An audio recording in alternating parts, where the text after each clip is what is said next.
Well, we're going to look today at a technique, an osaikomi turnover by a player named Fukuda from Japan. He's a junior world champion. And he has a very, I would say, unusual way of turning his uke over into osaikomi.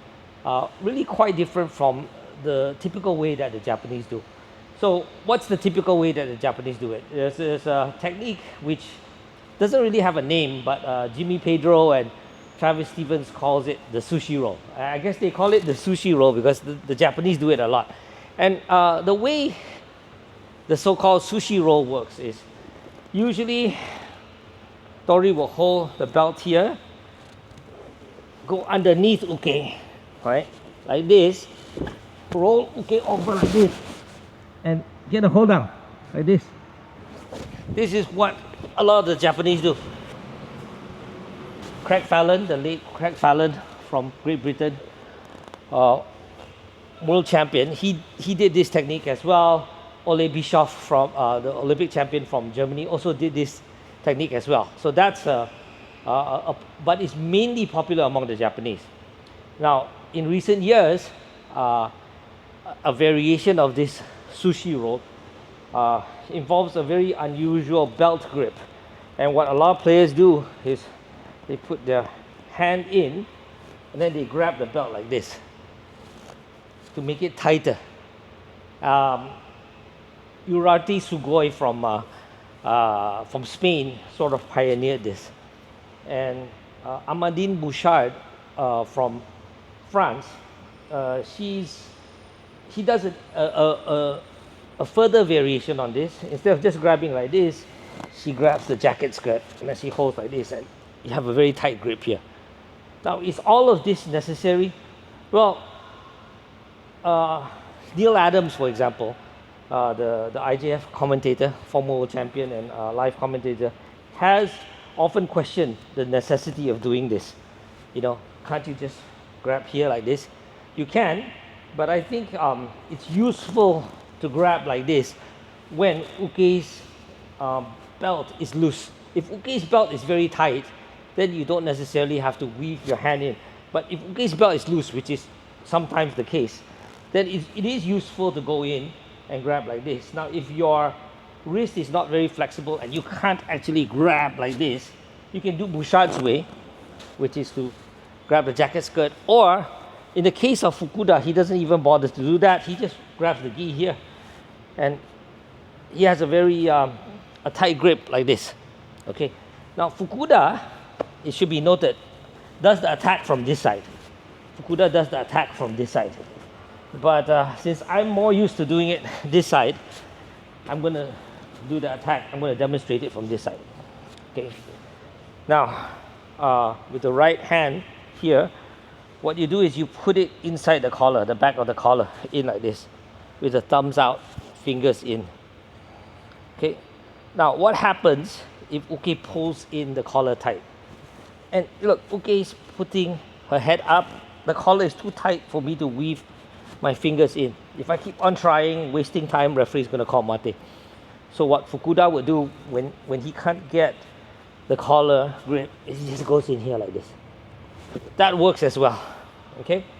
And here, on occasion, when he's doing this real quickly and he's able to just get this grip, he'll just grab like this. But a lot of the times, he'll go in like this, palm down, and just grabs like this. Okay? So you grab here and here. Now, in contrast to the sushi roll, where the players would lift and then go underneath like this, right, and lift, he doesn't do that. He doesn't go underneath uke like this. And I prefer his method because I don't like to go underneath. When you go underneath, you put yourself in danger. If you don't do it right, uke can pin you, right? If I don't do it right, let's say I got this, I go underneath and I don't do it right, uke can come around and pin me, right? So I don't like going underneath uke. And Fukuda doesn't do that. What Fukuda does is he does a complete roll. He just rolls them over without going underneath and then lifting with the leg. He just rolls them over clamps on a Tateshi Hogatame. Okay, so he's got this, okay. He usually puts his leg here and he just rolls uke. He doesn't go underneath, lift the leg and turn them over. He just does a roll like this, climbs over, and once he locks in the leg like this, right, he doesn't even have to grab the head, he just grabs the arm like this. And it's very difficult for uke to escape actually. Try to escape. It's very tight. Okay? Very tight.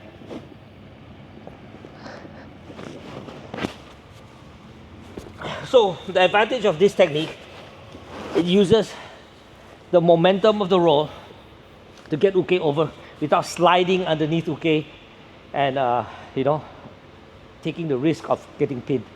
That's why I like Fukuda's technique more. Now, what happens if you can't pull uke over? Okay, let's say uke is very resistant and uke knows what you're going to do. You're trying to pull, uke is resisting. Okay, so what Fukuda does a lot of the times is that instead of trying to roll this way, he takes uke in the direction that uke is resisting, right? If I pull this way, uke will pull that way, right, in reaction. If I pull this way, uke reacts that way. He takes uke in that direction. Okay, so you can call this a reverse roll. So let's say I get here, I'm trying to roll her, doesn't work. Just climb over her like this, right? And then from here, I can just grab the head if I want to, and it's a hold down, or the arm, it's a hold down, and again, very difficult to escape.